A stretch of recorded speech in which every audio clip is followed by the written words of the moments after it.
观众朋友，大家好，我是 Ryan。今天非常高兴啊，来到了我们马来西亚国产小钢炮这个第3代的 MyV， 它的小改款，它的 launching 啊，可以看到啊，我这边后尾啊，真的是非常人山人海啊。这边呢又有 Carlo， 也看到吗？啊，又有 Carlo， 然后这边呢又有 Rider ATH 在拍摄啦。我相信大家应该知道这间店是在哪里啦，哦，是在 Rosmera 的 MH 这边。到底我们马来西亚的国产小钢炮这个第3代的 MyV 呢有什么改变呢？现在呢就让我们一起去来看看吧。Let's go。到的第3代半，真的收车。然后我发现到他会去那个 DCP 收。在我身旁的呢，就是这个第3代 MyV 它的小改款啊。基本上啊，它的改变来讲的话，整个前脸外观真的是有一个很大的变化啦。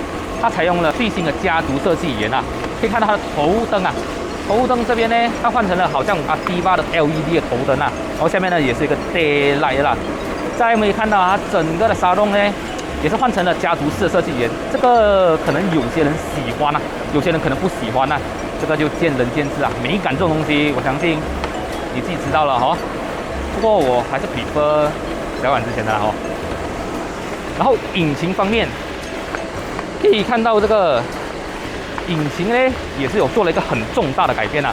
它用上了最新的 DCVT 的变速箱，然后呢是有 1.3 跟 1.5 的这个引擎动力配置啊。不过呢，现在也是取消了这个 manual 手动牙的配置，因为可能这个销量不好的关系啊。毕竟马来西亚人现在都可以auto牙了，所以手牙这点的话，我相信真的是会慢慢的被这个auto牙给取代啦。So 我扁了啦，反正出了手牙我不会买，是不是？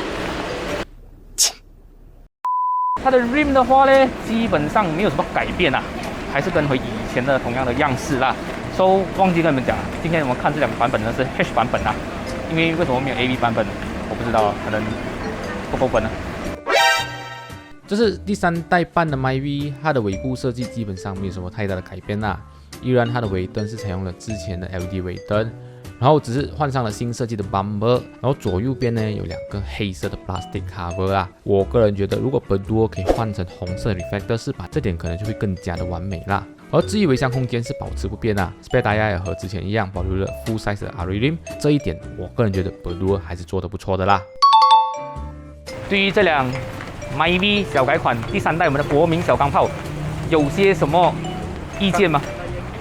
我的看法就是啊，原本就完美的东西不需要太多变化。哦，所以它已经很完美了，所以它没有什么变，其实是 OK 的。是，依然还是马路上的国民小钢炮啦。没有错，没有错。是。我更加怕它，因为它 DCVT 嘛。是。DCVT 在高速的时候表现更加的好。哦，So 你觉得接下来这辆车会大卖吗？大卖是肯定的，因为它的旧款已经大卖了，现在应该也大卖。是。来，你可以继续啊。没问题。好，我们继续努力。这次不知道会不会有人想不开哦，拿3代 convert 去3代半的前脸外观。我觉得以 Berdua 之前2代和2代半的手法，基本上它的外观套件是可以改的啦，只要换上前脸的大灯、中网 bumper， 加上这个左右的 daylight 就可以了。而后尾的话呢，就换上 bumper 就行了啦。不过最大的难题还是在于啊，这是3代半的 MyV 呢，它是有了这个 auto high beam 的功能。如果直接 convert 的话，最大的问题就要解决这个 wiring 的问题啦。所以就坐等看看有没有专家把它改出来吧。OK， 现在我们来看一下这个车内空间啊。它的车内空间基本上没有做太多的改变啊，然后依然还是这样哦。它的这边还是有这个挂钩啊，前座这边就是有个挂钩，让你挂你的 bag 啦哈，以防止被人家摩托啊敲破你镜子啊拿掉啦。在驾车的时候，然后后尾也是有2个给你挂掉边的钩啊啊。然后这个 H 版本它是没有 armrest 啊，至于 AB 版本有没有的话，就等可能要实车有到来的时候再看一下会不会有所提升啊。But H 版本的话，它是有2个置杯架在后尾这边的啦。然后至于后座乘坐体验，整体来讲的话还算是不错了哦，跟小改款之前没有什么改变，这点的话就觉得还是 OK 的，不错的。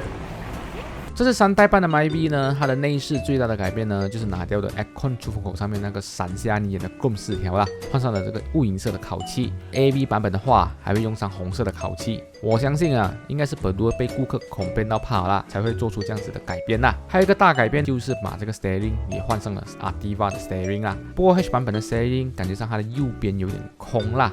至于进阶式安全配置，基本上就是把 Ativa 那些进阶式安全配置搬到这个3代半里面的 MyV 就对了啦。啦。至于 H 版本就少了这个 RCTA Blind Spot Monitor 主动式定速巡航、车道维持辅助以及 Reverse Camera 这些功能啦。不过搬也是没有搬完啦，Ativa 的招牌 TFT meter 就没有搬过来啦。搬过来的话，Ativa 不是不用卖了咯。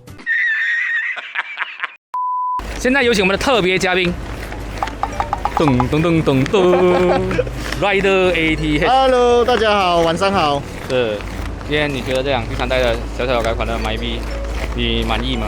我觉得满意耶，我喜欢它的头灯，然后我有看到它在 interior 方面有做到一些改变，是把之前的一些缺点改掉。哦，那个你很不喜欢的那个 Chrome 的反射是吧？对，闪瞎你3000。是，所以你觉得这次你的流量会有多少？我不知道哎。Ativa 不会，因为 Ativa 有话题，这辆没有什么话题，因为它已经是 King 了，它已经是很顶尖的一个产品。可以，But 还不够嘞，它这个 H 版本罢了。接下来有 AV 版本，我一定会去拍的。是，所以记得多多去订阅我们的豪哥的影片啦，谢谢他的频道了哈。他的不懂放哪里了？右上角啊，右上角。OK， 好，感谢你的访问。OK， 拜拜。好，真是别瞪哦。好了，今天这个第3代 MyV 的小小改款的 launching 影片就到这里了啦。今天也非常感谢 Low 哥，然后Rider ATH 来邀请我来这边拍摄啦。然后这辆车，我个人觉得以 H 版本来讲的话，可能还看不到更多东西，可能得到时候等到这个 AV 版本的时候，才来做一些更进步的拍摄啦，来拍给大家看。当然，觉得我视频不错的话呢，也记得帮我按赞分享，也别忘了订阅频道，还有开启小铃铛哦。好了，我们下个星期的视频再见啦，拜拜。